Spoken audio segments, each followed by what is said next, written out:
Liem to play that, so it'll be really interesting kind of what avenue he chooses, what opening move. Liem, okay, he has started with 1d4, and if White brings out his dark square bishop on the next move, or the next two moves, we would have seen a London system, but no, that's not going to happen. Wow, we see the King's Indian defense. Not something we usually see from Magnus these days. Look at this, White occupying the center with a lot of pawns. Black is just going to play on his first 3 ranks for the next, well, for the foreseeable future, and okay, Magnus, it's not usually his style, but he did have some success with this opening last summer during the World Cup and some other events. And okay, this little pawn push is one of the most fashionable lines of the King's Indian, and Magnus just looking out the window there, looking off to the right. He's just trying to pick an opening, pick maybe which black pawn to push. You need to challenge White's center before it's too late, before White just gets everything, gets a dream position, and there we go. The center actually blocks itself up. So no trades in the middle of the board. That would only have helped Black, because the White King is in the center, and White's King being in the center isn't such an issue now that things are blocked up in the middle. And just checking the database, I can see that this particular little pawn push that Liem made very quickly is actually his specialty. He plays it very regularly. And going on the attack with the white pawns. Look at White's pawns in the center and on the right side of the board, all on light squares. And you talked about clamps, Jovanka. He now, Liem, is trying to clamp down and stop Black from breaking out. And this knight retreat, I'm just trying to think. Actually, Gawain Jones recently released a chessable course on the Black side of the King's Indian, and I think this position, or something very similar at least, features in that chessable course. So maybe Magnus has been checking out what Gawain Jones, one of the world's leading experts on the King's Indian, has recommended. Really interesting play. Note how White's rook actually stepped to the side, lining itself up with the Black King, so White cannot castle anymore on the right side of the board. He wouldn't have done that anyway. It's too exposed over there. And Magnus just kind of rerouting his knights for now. This one, all pieces on the board, and they will be for a long time. It's going to be very tense. Definitely. And what I like about this is by Magnus choosing this particular opening, it means he's ambitious. He wants that fight. Having said that, he has kind of walked into something that Liem actually knows really well. I mean, I'm looking here and I'm seeing that there are 3 games by him on the database. He's the highest rated person to have played this particular variation. So it's something that he believes in, and I love it when players do this, because it means that us as chess players can actually copy what he's doing. Wow, and Harry the H-pawn marching up the board. And sorry. No, you go. I was going to say, so far, he's actually following a game that he won against the Indian Grandmaster Harika Dronavali in 2021. So Liem has good memories of this variation. It was a blitz game, though, that he won. Do you think Magnus will be aware of that game? Magnus has a great memory, and he plays through... I mean, he always, every time I see him, even out at restaurants, he's always on the Chess24 app playing through games from that day, live games, games from all over the world. So even a blitz game he might be aware of. It's insane. I can't guarantee it, but it's quite possible. Wow. I think we'll find out by how quickly or how slowly Magnus starts to play over the next few moves. But just to highlight, OK, he does play quickly, so he's at least aware of this kind of pattern, if not the exact position. And the idea behind White's pawn pushes is pretty simple. On this right side of the board, those white pawns are just going to push towards the Black King, maybe open up lines. At the very least, Black will lose a lot of flexibility, and Black will have to maybe keep his gaze focused on this king side once the white pawns start pushing. But Magnus, for now, undermining the white centre. This makes a lot of sense. If your opponent has a bit more space, as White does here, if you look at the white d5 pawn, very far advanced, it's just kind of cutting the board in half, then, yeah, you have to undermine your opponent's strongholds. And, OK, very tense. We won't see a trade of pawns from White's side. White will never capture this black pawn that's just moved, because that would only remove White's strongest point, but also help Black to break out. The trades in this position would only favour Black. And there we go, consistent, pushing Harry even further up the board. And look at the Black King, already feeling a bit shaky. And Liem just ignoring the queen side, ignoring the centre for now, just playing with a one-track mind, pushing pawns towards the Black King. And, well, Liem is still in familiar territory here. He hasn't been surprised. He's following a game. This time they've kind of moved from his game against Harika, and it's now a blitz game that he played against Luis Supi, Brazilian Grandmaster. Okay. And actually, it's quite interesting, because in that particular game, he lost. Oh. So, you know, Magnus, I think, has definitely steered the game into this particular variation. He's kind of predicted what's going to happen, and I'm looking forward to seeing what Magnus has up his sleeve. Yeah, and this is the type of position where white at the moment has control. If you look at all of white's pawns, they control squares, they defend each other, but your piece development is not great. White's king is still in the centre, white's light squared bishop at home, white's rook's still far away from being connected. So if white loses that control, if black is able to break out with his pieces, explode open the centre of the board, then everything will be in black's favour. So it's very much white trying to keep control, and we'll see that from the next 5-10 moves from Liem. Black will be trying to create chaos because I think partly Magnus will like that. Liem is a kind of control type of player, but also this type of position with the white king in the centre. If white does just blink for one moment and allow things to open up, yeah, the king will be stranded. So, yeah, I mean, what an exciting start to the game. Neither player playing it solid, playing it safe. And I would have thought Liem with the white pieces, being the leader of the prelims, a draw would be fine for him, but he's gone really aggressive with this opening choice. Ah, we love it. And yeah, remember, if Magnus Carlsen wins this game, gaining 3 points, they will be tied on points. A draw for Liem would mean that he's still leading by 3 points. So impressive by Liem to go for a real fight in this game. That's what we love to see. Yeah, he knows no fear. We often talk about the young players being the fearless ones, making big, brave decisions. But Liem, the reason he's at the top of the leaderboard is because this whole tournament, he's taken risks. He's shown no respect to players like Ding, players like Rapport. Yeah, I mean, all of these guys in the field, he's just been beating most of them. So he's playing some fantastic chess as well. You know, there's been quite a few sacrifices, really wild chaos as well on the boards. So, I mean, it's been a pleasure to see him playing like this. And, well, Magnus here actually not choosing the main line and developing the light squared bishop instead of capturing in the centre, which has traditionally been a more popular move. Yeah, very logical, though, developing a piece. There can't be anything really wrong with black's move. And again, it comes down to white. How is white going to improve the pieces? I wouldn't be surprised to see maybe white's light squared bishop just take one square, just kind of develop itself off the back rank. The white queen could move, white's kingside knight, the one on the right side, could just step back. Yeah. These are all typical ideas. One thing you don't want to see for white, and just we were talking about control here, one thing Liem shouldn't do now that he's thinking is trade off pawns. So a couple of pawn trades are available to white. You don't want to open things up. Okay. Yeah, you have to keep things closed because black is cramped. Liem Le, he is from Vietnam, but he lives in the US, and he is actually a teacher, a chess teacher, right, for at a university. Webster University, yeah. Wow. Full-time job, and still being able to compete at the highest level in chess. Super impressive. And Liem actually playing one of the moves that you suggested, retreating the knight, and just solidifying the centre, because as David mentioned, it's all about control. Now that white has maximised the pawn side expansion there on the right side, he's just all about, OK, well, now let me just reinforce the centre, let me live with this extra space and just wait for black to break out.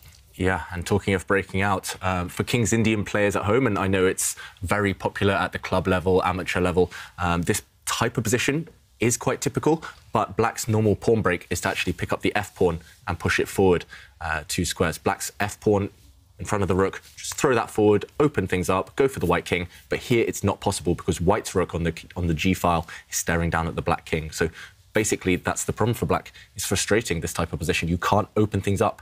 And also, it's not your typical conventional King's Indian ideas. And that's why I think this line is so popular for white, because black, King's Indian players, they know one pattern and they stick to it and it brings them success. But here, they're not allowed to go for their favourite idea, their favourite concept. So, OK, meanwhile, Magnus, he's just reacted to the push of white's h-pawn by pushing his own a-pawn forward. And black trying to use this pawn that's just moved as maybe a bit of an annoyance for white. Just trying to destabilise white over here on the left side, also creating a square for the black queen to jump out to. And Liem says no, no more pawn advances. White just blocking things up again, trying to keep control. And yeah, Liem, we mentioned Webster University. He now occupies the job that Susan Polgar used to kind of have at Webster University, and he has some really strong, I say students, but some of them are 2600 level. So obviously they work together, and I think that really helps his game. So he might be the teacher, he might be in charge, but he's definitely picking up ideas from these young university students who are hungry, really hardworking. Are there some up-and-coming that the chess world is sort of keeping an eye on? Well, this is the whole point of the Webster University and other university scholarship programs. You know, they pick stars that they think are going to be rising, they're going to be the best ones in the world. And so what they do is they invite them to the university, and then you have the chess teachers training them. And it's kind of really like a hive mind there. Everyone is working together, studying together. They have access to the best computer technology as well. Like AI? Yeah, but not the AI. Well, not necessarily AI, but just they have very strong engines and strong processors and things. So it is really very much a kind of a community spirit. So it's like David said, it's not really surprising that Liem is doing so well. And in my mind, I've idolized everything. I've kind of like they get together after the games and like, hey, coach, you could have played this and this and this. Hey, we got this great idea coming up. Whether it happens like that, I don't know. But in my mind, it's like a fraternity or a sorority in college, and they have these college parties and chess. Oh, I want to live that life. Yeah, I mean, they've had students, actually, Liem himself, they've had Ray Robson, an American grandmaster, they've had Ilya Nizhnik, Peruvian's top grandmaster, also there. So, yeah, it's impressive what's going on in St. Louis right now with the universities. They're recruiting all the top players, all the top young players of the world. And meanwhile, just a couple of moves on the position. We did see our first pawn trade.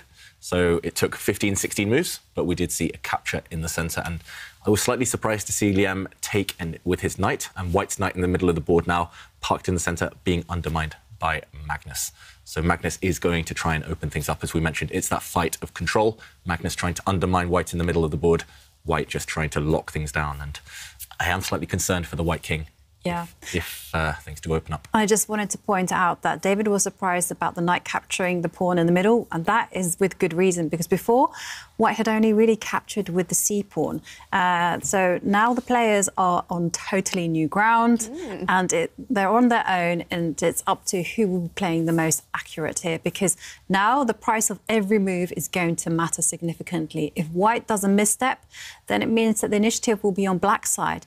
If Black also maybe mistimes a pawn break, then the position will open up in White's favour. So incredibly sharp position and incredibly exciting. And also, I have to show you a few selfies, because I love it when everyone gets involved in the actions and shares us how they're watching the show. And Benjamin says, chess and cartoons. Oh, nice. And Abhishek Lal says,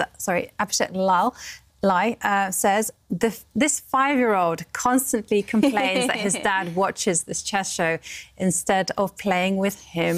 Oh. Well, play chess while you watch, you guys. Exactly. And then you can have names on the pieces and, Yeah, multitasking is hard, though, watching and playing at the same time. You can follow the games. You can go old school. This is how... I don't know whether I should say this. When I was a kid and I was following chess...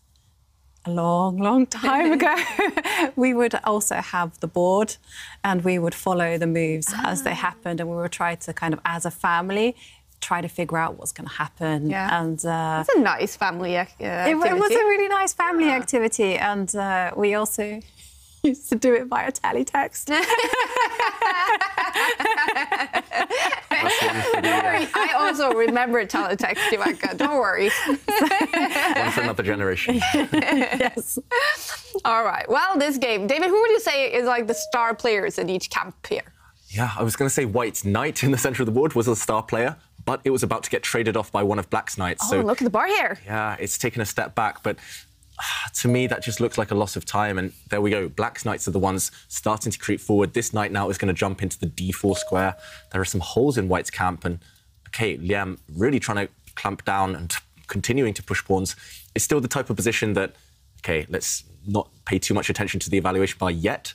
But if White is careless, and it does feel like Liem's playing a bit too slowly in terms of piece development, then, yeah, things could really turn against them. And look at this. Black's knights are now the star players. And, Yeah, Kaya, you mentioned star pieces. These people could be asking, why can White just not play bishop takes knight? Get rid of the problem piece. After all, it's something that I advocate on a regular basis. However, if you do that, you get rid of the sole defender of the dark squares, and you give Black on a plate every single dark square there is on the board, and you unleash this bishop that is sitting there currently looking at his own pawn. So, no, that knight in the middle of the board, totally taboo. Liem is going to have to maneuver like crazy, and that is not the move that you want to play either. And why is that a move? Because now White can never ever castle on the left side of the board either. You've moved both rooks, and once you've moved rooks, you lose your castling rights. So White's king now is destined to stay in the centre forever. I would have preferred to keep the rook in the corner, just to hint later on at least that you're going to castle, even if it's not safe. At least Magnus will have to worry about the king kind of running away, evacuating itself. But now Magnus is 100% sure the White king is going to be fixed in the middle of the board, and therefore it's an easy target. If you know where your opponent's king is going to lie, you can attack it, especially in the centre. It should be quite easy, and I could imagine Magnus now just throwing some pawns forward, even at the cost of pawns, just to open up lines towards this White king. Black's king, for now, super safe. The formation around it is blocked. And, yeah, I mean, this White rook, especially the one that's just moved, what is it even doing there? I understand maybe it was going to get attacked by some of Black's knights, but it's on a sad, sad square. When Magnus leaning forwards, he is definitely liking this. The bar is saying 2.5 advantage for the world champion. And in the very critical game for qualification between Pragnananda and Niemann, I can see the bar is over to the 16-year-old's side. If he wins that game, then he will go into top 8 for now. And Hans Niemann will be outside of top 8. All right, critical game. I just took a peek over. It looks good for Prag, but still far, far from a result. I'm actually surprised by Magnus's last move. I felt that Liem's small rook move actually should have been a kind of a sign for aggressive action. I was expecting a pawn break or maybe improving the queen. Bar didn't like it. Yeah, the bar didn't like it, and right now, OK, after this rook move, at least White has ideas. At least White maybe will bring the bishop out to the side and start trading some stuff off. Maybe one idea for Liem will be actually to castle, but doing it by hand, as we say. So, for example, if Black's rook moves across, the White bishop might move, and then the king might just scoot over and run away to safety. This is really unconventional. Definitely don't try this one at home. But it looks like Liem has been given the time, possibly, to get his king safe. And Jovanka, you said you were surprised by Black's moves. You thought maybe there was something quicker. Yeah, it was, you know, the first move that kind of sprang to mind was actually just a break in the that's the move. This is the most typical move for a King's Indian player. Their dream, as you mentioned, Jovanka, is to push this f-pawn forward, to open up the rook, to either dislodge the White bishop or just to capture in the centre with a pawn and open up some lines. And maybe Magnus missed this idea, missed at least the one opportunity for this idea to happen, because yes, White can play en passant, but at least now the queen would come out and suddenly some danger. But if we catch up with the game, Black instead brought the rook to the central square, and after White's rook lifted, Magnus just playing positionally. Maybe he missed a chance to go on the attack, and it's a stylistic thing. Magnus typically is a strategist. He wants to just improve his pieces. We talk about how he likes to bring everyone to the party. He has improved his bishop, he has improved his rook, but maybe he missed a direct opportunity to just blow open the middle of the board and go for this White king in the centre. And now I think Liem has to find this idea. I think if he doesn't find it, he's going to be toast. I think he needs to just bring his bishop out somewhere and then just shuffle his king to a safer square. You definitely don't want your king opposite a black rook for too long, because the position will eventually open. And the other point Jovanka made earlier, OK, he doesn't go for this. He doesn't. Wow. I wonder whether he's got very ambitious intentions, shall we say. Optimistic, maybe, is a better word. He's thinking, you know, maybe the rook, maybe the queen can move a bit to the side, the H-line, and do something there. Maybe at the right time. Yeah, maybe you just, for example, if I give Black a couple of moves, the White queen might slide across, and then the White rook might slide across, and after a trade of pawns, you might try and sneak in with the White queen and rook here, but it's a pipe dream. It will never happen. And even if this does happen, even if Black gives you plenty of moves, this is never, ever checkmate with the bishop on this square. The White queen has just wasted 5 or 6 moves. So I don't think Liem is really going for checkmate. What is his idea, though? That is the question. And Magnus just improving his other knight. I think Liem, again, sooner or later, he's going to have to bring his king, move the bishop, and just bring the king across. Another idea, maybe planting the knight back in the centre of the board at some point. You do have to be careful, however, of black jumping in, for example, with a knight check at the wrong moment, because this would be a check, and maybe the bishop could be captured. So still really, really complex. I think Magnus missed, as Jovanka mentioned, that pawn push, which would have been fantastic for him. And we saw the evaluation bar shoot all the way down because black has played a bit slowly. And to show what's happened, OK, it's all about these knights. And is the Liem star player back in the game? The white knight? Back in the game, but it could be captured at some point. So it's a big question, though, because if black ever does capture, then after white recaptures, black's knights are suddenly going to lose contact with each other. There are threats, and suddenly white, again, has this space advantage, the nice pawns that we talked about earlier in the game. So, yeah, really tense. And in the current position, I still don't know whose position I prefer. And, I hope that continues, because this type of battle where it's kind of going either way, it's in the balance, still actually only one set of pawns traded, and it's move 21. This type of game is always the most exciting. Yeah, I do have to say I really like black's position. I feel that, OK, Magnus maybe didn't choose the most ambitious option, but he's kind of gone for something very safe, you know, just based on the kind of like visual harmony of black's pieces. They look nice, don't they? The bishop is good, yeah, you know. king definitely looks the pawn structure is good. The king, like you say, is super safe. Especially the black knights. And look at white's pieces. Clumsy doesn't even begin to describe it. And I mean, there's no point to any of the pieces. So, well, how about the white queen and the rook behind it? I mean, they are lined up towards the black king. Yeah, they're lined up towards the black king. That is true. But they're looking at the white pawn. And, you know, these powerful weapons, they really do need open lines because that's the most effective use of them. If they're just staring at their own pawn, the pawn is just in the way.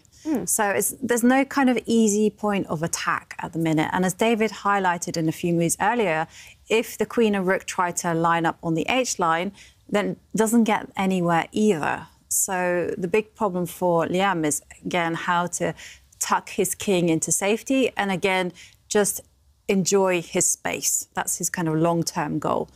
Just trade off some pieces, clarify the position, to keep control of the space, and wait for Magnus to do something. I must admit, I'm impressed by both players' calmness, at least on the camera, at least visually, because I would be feeling a bit frantic, a bit nervous around here. Just one side eventually is going to break the tension. We will see some piece exchanges, like we mentioned, black's bishop maybe taking the white knight or something along those lines. But when that happens, it will be chaos. And just the fact they've both spent quite a long time over the last few moves, it means they're both unsure of the plans, unsure of when to make that break, when to make that trade. But yeah, at least on the camera, they're looking super calm. Magnus going up to thinking now for 3 minutes. What moves, which moves is he looking at? He's looking at pawn breaks, most likely. Also, the first thing we talk about in every position, checks, captures and threats. No good checks available for black. Actually, maybe one. Black's knight could jump in, as I highlighted, and check the white king. So possibly that's on the radar. If he's not a fan of that one, he'll rule it out. Then he'll look for captures. For example, black's bishop taking the white knight. There we go. And he does actually capture. I was going to say the next thing he would have looked for if he wasn't attracted to this move would have been threats, creating some threats. And I have a question here. Can just black abandon all idea of material and just go, I'm going to jump forward with the knight? Just give up. Which knight? Sorry, yes, the knight that's under attack. Jump it forward to the f4 square. Oh, no, he doesn't go for that. He jumps back where he came from a few moves ago. I like your move, Jovanka, jumping into this square. However, I think right now it wouldn't quite work because the bishop could take... I mean, it has a choice of 2 knights on the menu. He should take this knight. And this pawn's actually overworked after a capture. Unfortunately, this knight would drop. But that's a nice idea because it's very typical, actually. If the bishop had taken the other knight, then suddenly this bishop is unleashed on the diagonal. This rook is unleashed towards the white king. Just not, unfortunately, possible for Magnus. So he's jumped the other way and still very tense. I'm so afraid of this white king coming under fire. This knight is still threatening to jump in with a nasty check. If you put your bishop on the wrong square, for example, going off this side now, maybe the other black knight jumps in and look at these two together. Another nasty check for the white king. But at some point, this king needs to just use its escape route and run away because the attack is brewing. And in the meantime, it's not easy for white to improve the pieces. I'm expecting a move of this bishop, maybe to this square, just to run and hide with the king. All right. But that's going to take a lot of time. It's going to take a lot of time, and there is one open line on the board, and it's this open C line, and only black will make an attempt to control it. Yeah, exactly. And that's what Liem is probably thinking about right now. He's weighing up that plan of evacuating the king. Okay, there we go, the bishop move. I just feel that was the most logical, the most natural at least. And but yeah, it does take this move and at least 2 more moves to run away with the king now. So Magnus has 2 or 3 moves to utilize his pieces, make use of the open file, as Ivanka mentioned, maybe bring the black rook to the c file, or jumping around with the black knights, maybe even bring the black queen over out to the left side of the board, use her on some diagonals, just finds an angle of attack somehow. But at least everything's defended for white. And are the 2 knights, the black knights, superior to the white bishops? Yeah, that's actually a really good point, Kaya, because bishops and knights, we talk about them a lot and compare them, but with blocked structures in the center of the board, if you look at the center of the E file and the D file, the pawns there are blocked. They've locked everything up. Knights are better than bishops when things are closed in the center. If the center is completely open, if there are no pawns in the center, bishops are better than knights, usually. Got it. So in this position, it's just because knights are more flexible. You've seen the knights jumping around loads. You saw Magnus get rid of one of the white knights for his bishop.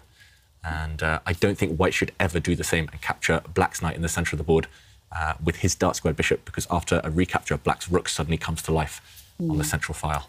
Yeah. So yeah, knights over bishops here every time.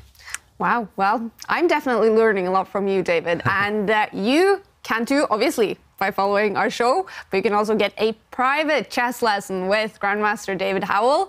That is what we're focusing on in the auction today as a fundraiser for UNICEF. All the money coming in the auction goes to UNICEF. And if you head to cctauction.com, you can make a bid. Let's check what the current bid.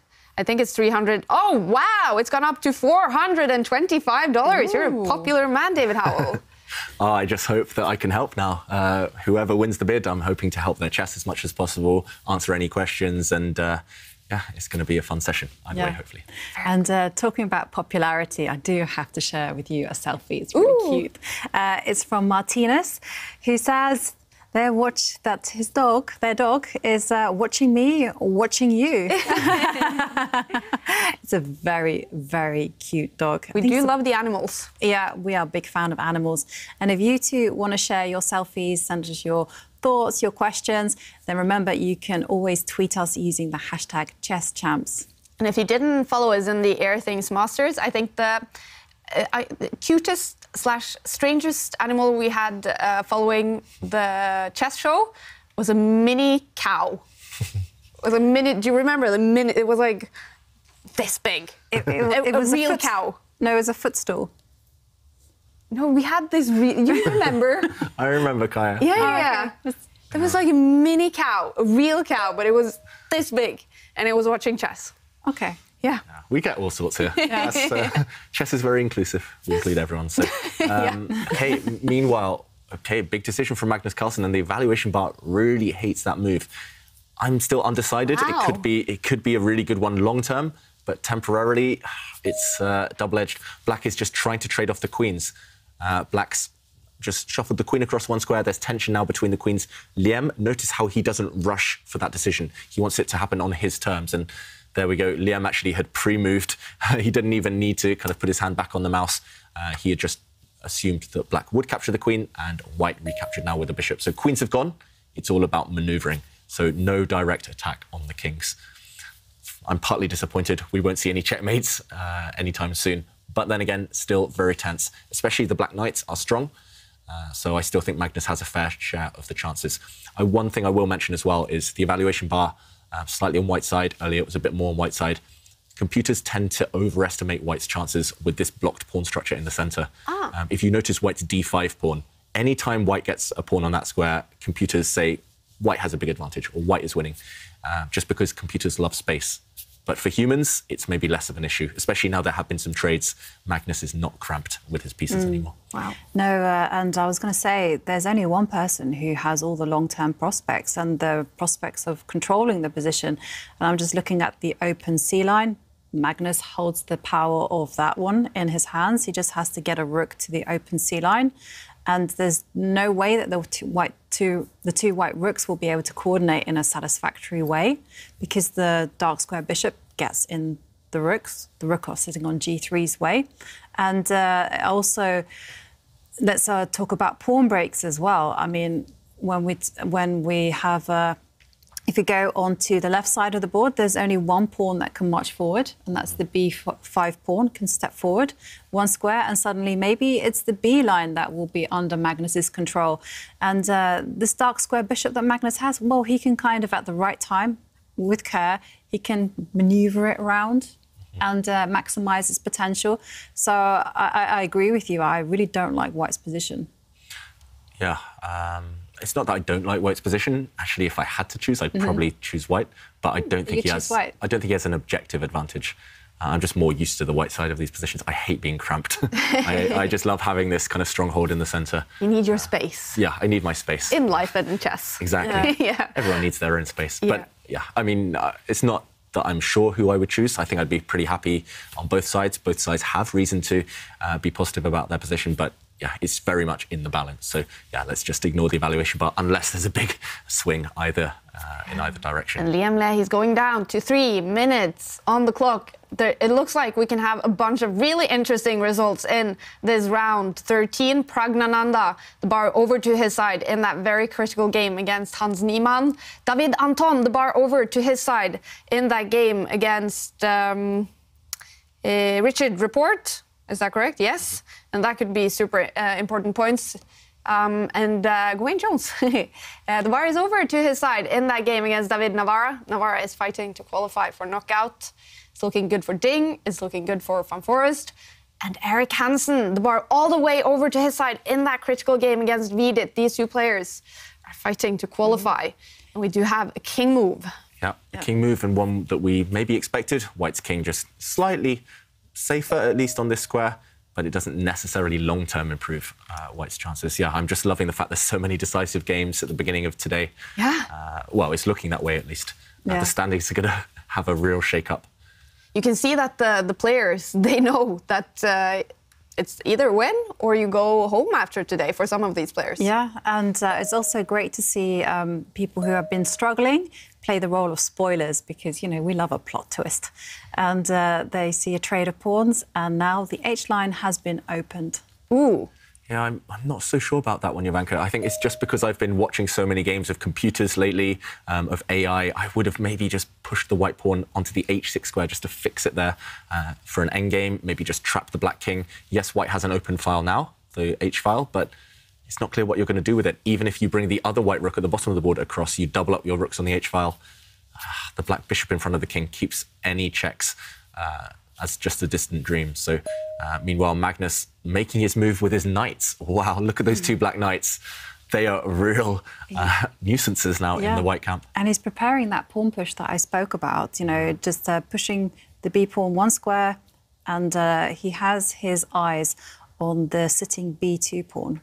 Yeah, and okay, that was Liem's idea, not to go and attack against the black king, and not to double up the white rooks in the H file, but to just reroute his rooks to the first rank so they are connected. Rooks always better when they are connected. And Magnus, yeah, Jovanka, you mentioned it, he's building up, and he wanted to use the C file for black, the rooks especially, but white's bishop is covering the key C8 square, so black's rook needed to take a step down, and now it will swing across, that way, to the C file, maybe even the B file. Very patient, flexible play from the world champion, and it does feel like the momentum is changing now in black's favour.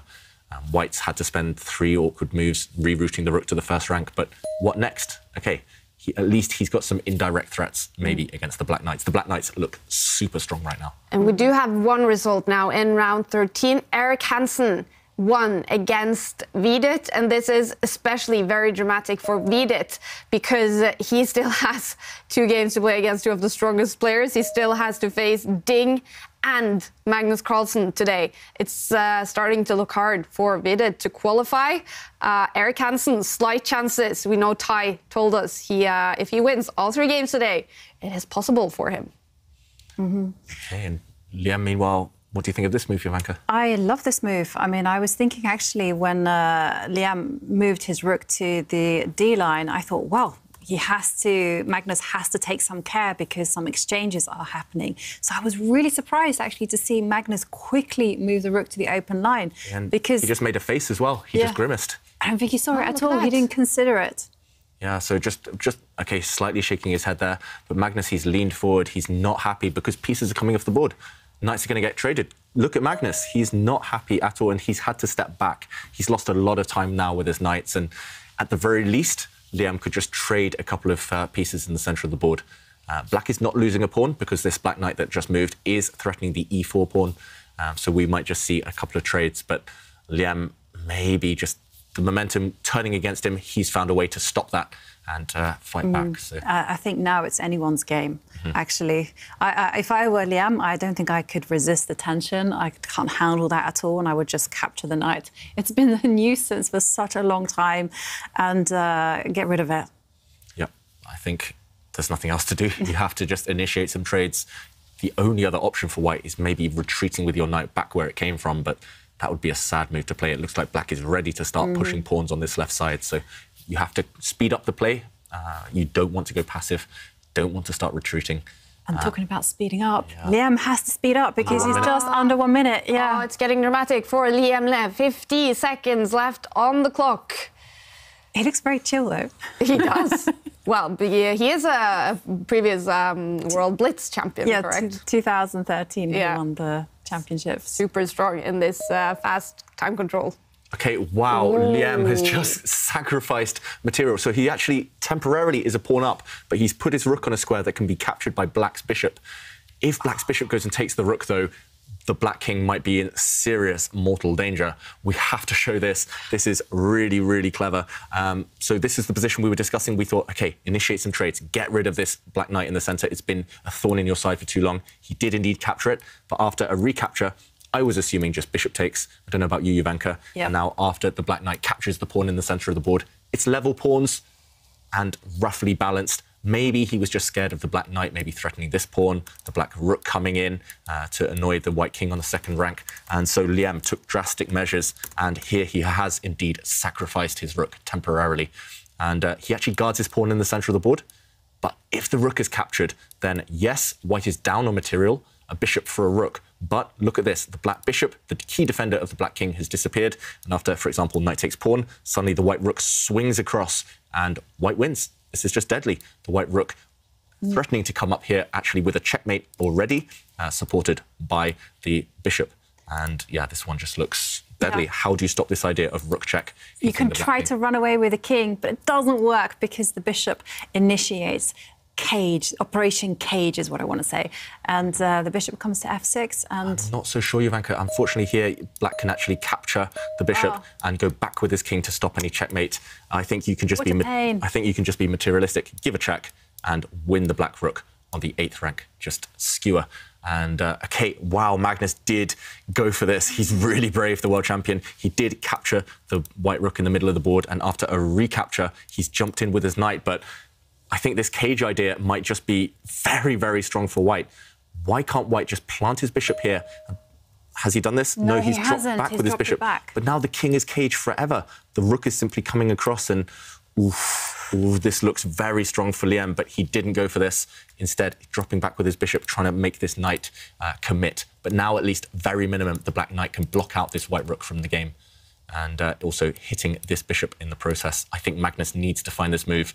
I don't know if we can get the Stockfish suggestions up, but if you don't block out this rook, simply the rook is going to come across and checkmate you. And, OK, he doesn't necessarily need to find this. There are other moves in the position. He can also drop back with a check. That also gives black decent chances. Very natural. But the third move there, not natural at all, I feel, dropping back with a knight, because this knight will be dislodged by a pawn. So, OK, he does find the best move according to the computer. And now, suddenly, I think Liem missed an opportunity. His rook not in the game.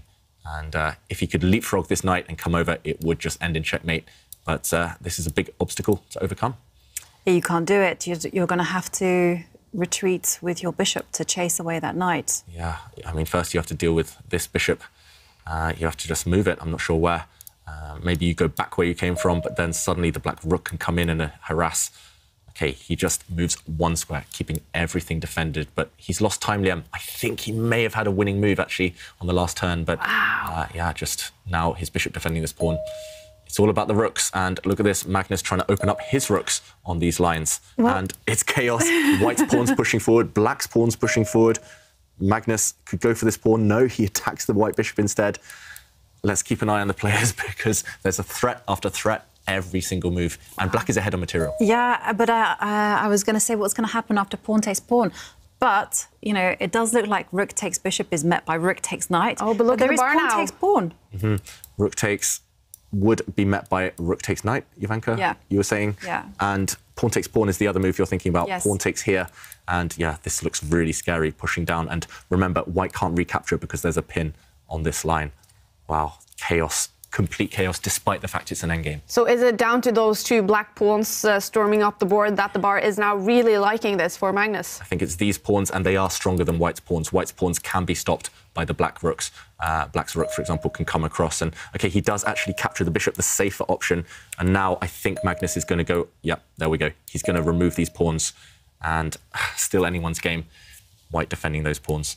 And, yeah, Magnus is definitely better. No risk at all for him now because simply the rook is better than the bishop, and that's the material advantage. But, OK, here we go. He's going after the white pawns now. And Navarro was able to turn it against Wayne Jones to win that game. David Navarro is in the fight to qualify for the knockout stage 3. Very important points for him in round 13. Yes. Wow. I'm fascinated to check out the standings after this round because things have really changed. Meanwhile, Liem, under 30 seconds, he needs to make a decision. Those white pawns, are they going to drop? The pawns in the centre look good for white, but they are under lock and key.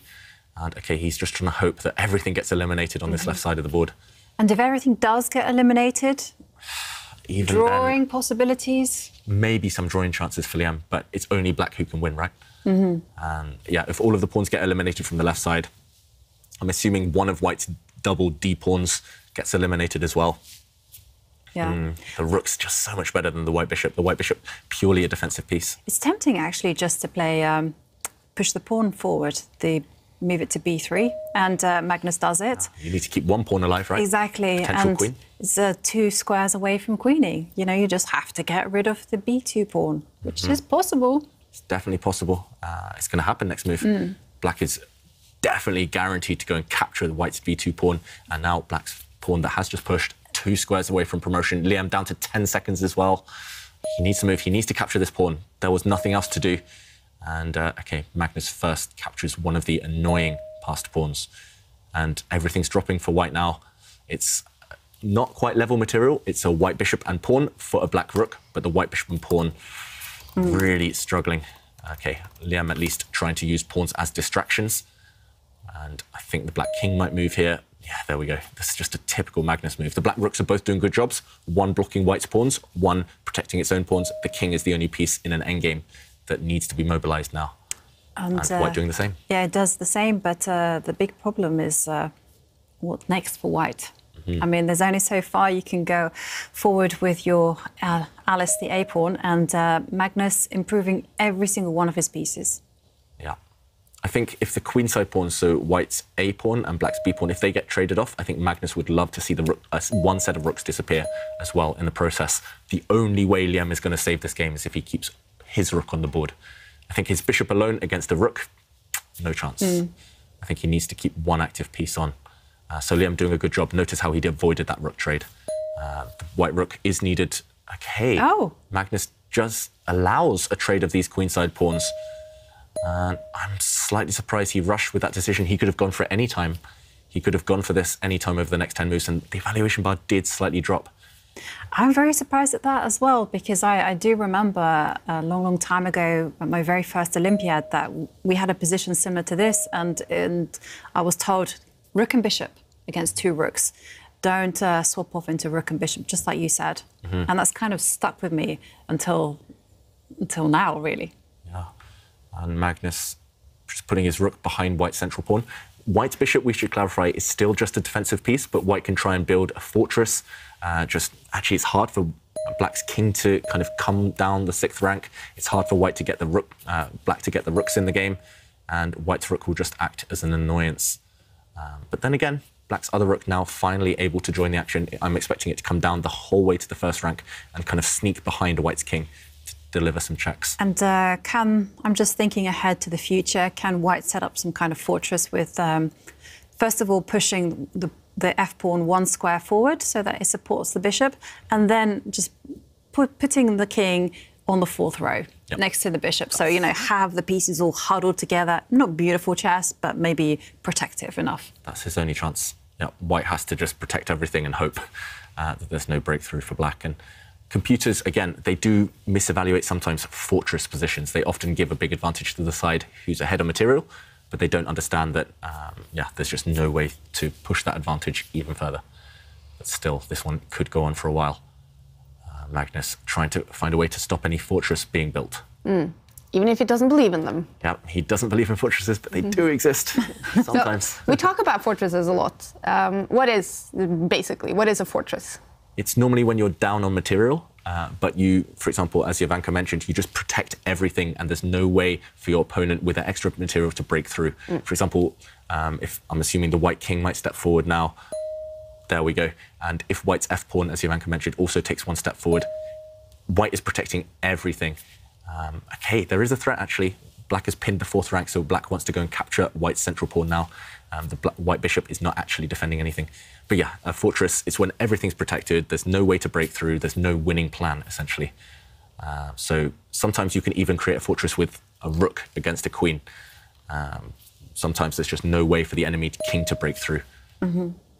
But this one, does it feel like a fortress to you, Jovanka? I think White would love to, those pawns on the 5th rank, would love to pick them up and put them back further down the board. Fortresses rarely exist when your pawns are far forward, because they're actually more vulnerable. Yeah, there's just too many spaces, too many lines to attack them. Doesn't quite feel like a fortress, but does feel like hard work. So... yeah, hard work in chess, it's unavoidable sometimes, unfortunately. OK, Liem, meanwhile, he slightly reacted there on the camera. But there is, again, maybe a threat. There's a pin on the g-file. White's bishop is basically not taking part in the game, so Black was threatening to capture the pawn in the centre of the board. So White went to attack Black's remaining pawns, forcing the Black king back. Now I think we'll see a check from the White rook, forcing the Black king even further back. And David Anton, 3 points, a win against Richard Report. We're gonna, wow, it's gonna be so tight on the table after this round. We're gonna have a bunch of players on basically the same score. Huge result there for David Anton. Yeah. He needed it and looked like a crazy game as well. But OK, notice how White has driven away the Black rook and now going forward with his king again. He needs to still hope that he can build a fortress. And it looks like he's done well, Liem. He's driven the Black king back and he's also cut off the Black king from re-entering the left side of the board. The White rook doing a good job. That's normally as well another way you create a fortress. You cut off the enemy pieces at 20 seconds. It's going to be hard to defend this one with 20 seconds. Definitely hard. I mean, I'm not really a big fan of what Magnus has done with his king. I guess he was worried about how safe his pawns were on the right side. And, Bit of a sneaky idea. It is a sneaky idea. The whole idea is that if Black were to capture the pawn, then White too would capture the f7 pawn with his rook. And lo and behold, the bishop will actually manage to take off the Black rook. And this position is more of a fortress, and it's just a lot less easy. Well, it's a lot easier to hold because there are less pawns on the board. Yeah, Black cannot really afford to trade pawns. Black needs to win pawns in order to win this game. And White would love to trade a set of pawns, even at the cost of trading rooks, which otherwise he might not want to do. I was surprised. I was thinking that he would put his rooks on the 4th row. And target the far advanced pawn. Yeah, That looked good too. I guess Magnus has the luxury of just manoeuvring around forever and ever. And now, okay, he was attacking a pawn, and the white king just defended it, attacking the black rook in the process. Yeah, so Magnus can just go around, put his rooks on the first rank, then try the second rank, then try the third rank, try the fourth rank, because white is just basically stuck. That's the one good thing I like against playing potential fortresses. Is you can just kind of look for weaknesses in the kind of in the brickwork of that fortress, and that's what Magnus is trying to do. And okay, the retreat of the rook does allow black to go back to the fifth rank with his rook. Magnus slightly frowning there. Yeah. So close to winning, but still so far from winning. It's chess is so frustrating.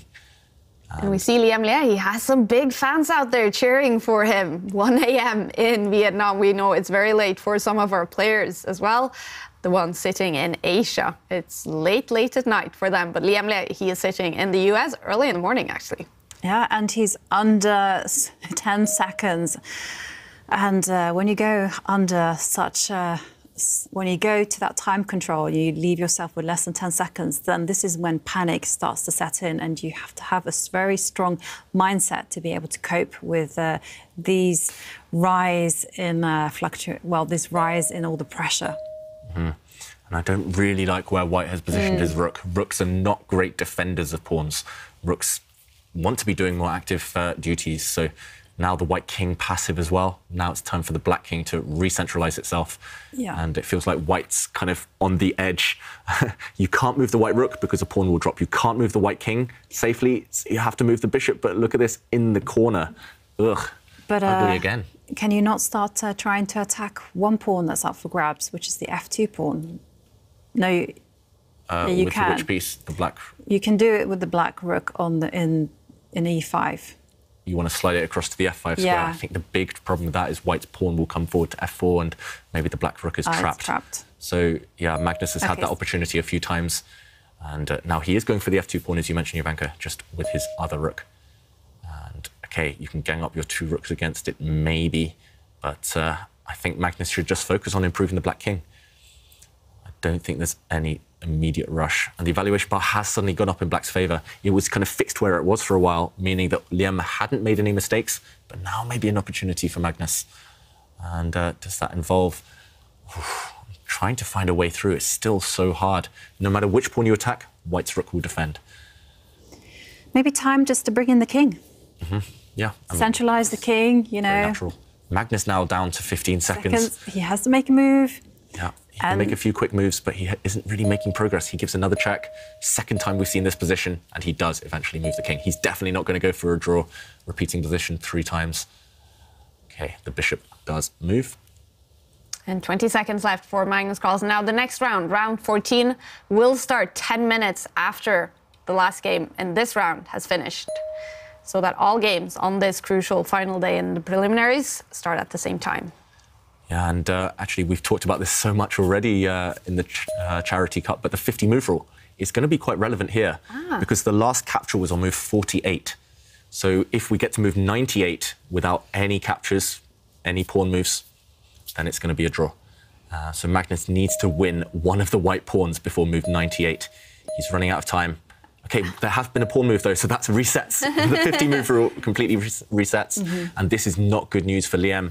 Look at that white rook. It's blocked in amongst its own pawns, and the black king is making its way round now.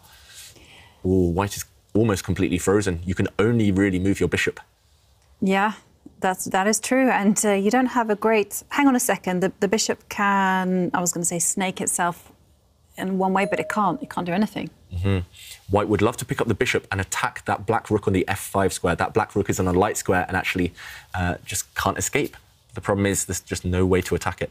Yeah, instead we're going to see the plan that you advocated in one of the earlier games on the tour, where the king marches all the way to the right side and starts looking at its counterpart. Yeah, also a Magnus game yesterday against Van Foreest. So yesterday Magnus was actually the one trying to create the fortress against Van Foreest, and today he is the one trying to break the fortress. It's funny how chess works sometimes, taking on these opposite roles.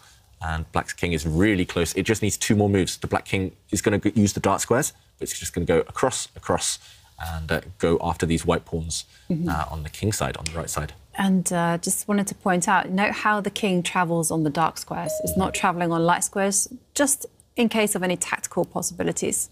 Yeah, and Liem is really running out of time on the clock, but also on the board, because the black king is only 2 squares away. Magnus, surely he can bring the king closer now. Then Liem only has 1 move to stop the continued journey of this black king. I mean, this black king could be winning the game. And what has happened there? The player's leaning back. Has Liem resigned? Magnus thinking, no, it looks like no result yet. But both players reacted, right? Yeah. What has happened? Magnus down under 20 seconds. He does bring his king forward, as expected. That king is just going to go back to the e3 square, the black square, and white's pawn is about to fall. And 8 seconds for Liem. He has to make a move. Yeah. He has to 4 make a move. seconds. What 3 move seconds. is it? What move is it? I don't think there are many moves to save this Oh, game. he made it with 1 second left on the clock. Yeah, and he is just moving backwards and forwards with his bishop. He doesn't have an active plan. So now the black king simply can take a step diagonally backwards. Yeah. White's pawns are dropping. Look at this. All of black's pieces, both rooks and the black king, are looking at the f4 pawn, and that pawn is doomed. So white abandons its defense, and Magnus now, still some hard work to be done, re-coordinating his pieces. Maybe there'll be some annoying checks against the black king. There we go. But, OK, he's won a pawn. It took him a long, long time. It took him 30, 40 moves, but he won a pawn, and now back to square one. He has to reroute his black king maybe back where it came from and start attacking these remaining white pawns. And Liem just defending both of them with his rook. What do you think about that move? Because it does allow black to step backwards with his f-rook and offer a rook trade. Yeah, that would be, I mean, that would require some serious calculation. Offering a rook trade right now, it might work, probably does work, but big decision for Magnus. Any trades that you can consider with 10 seconds left do require courage and good calculation. And okay, he goes for this rook trade. This is either winning now, completely winning, or white can hold the draw with really precise play, but it feels closer to the win because black's king, I was going to say, the king is going to come across, white blocks that off. The only problem for Magnus now is his pawns are doubled. Yeah. And double pawns rather than connected pawns, it's not ideal. That's true, but somehow or other, it just feels like, you know, black has to now mobilize the king, perhaps try to work the king back towards the center where all the action is happening. Yeah, I must say, I think practical terms, I hate that decision, swapping rooks, because look at this. Black's remaining pawn now, the pawn at the top of the board, the f7 pawn, is about to get traded off, and white still has a couple of pawns running. I just think Magnus, maybe, OK, 3 seconds he made that move with. He might still be winning, but he's made it difficult for himself. Keeping the rooks on, maybe. Just slightly more practical, and OK, it's one pawn versus one pawn. Whoa, look at the bar. That's the thing. And Magnus reacts. Has he blundered the win? He thinks he's blundered the win. Yeah, he absolutely has, because now the white pawn will just run, and it can run for a long time. Don't run with the pawn. Drop your bishop back, attack black's remaining pawn. If the 2 pawns get traded off, there we go. It's a simple draw. White's king coming up and rook against bishop is a draw. Magnus, is he even going to try? No, he doesn't try, and Liem escapes. It's king versus king. It's a draw.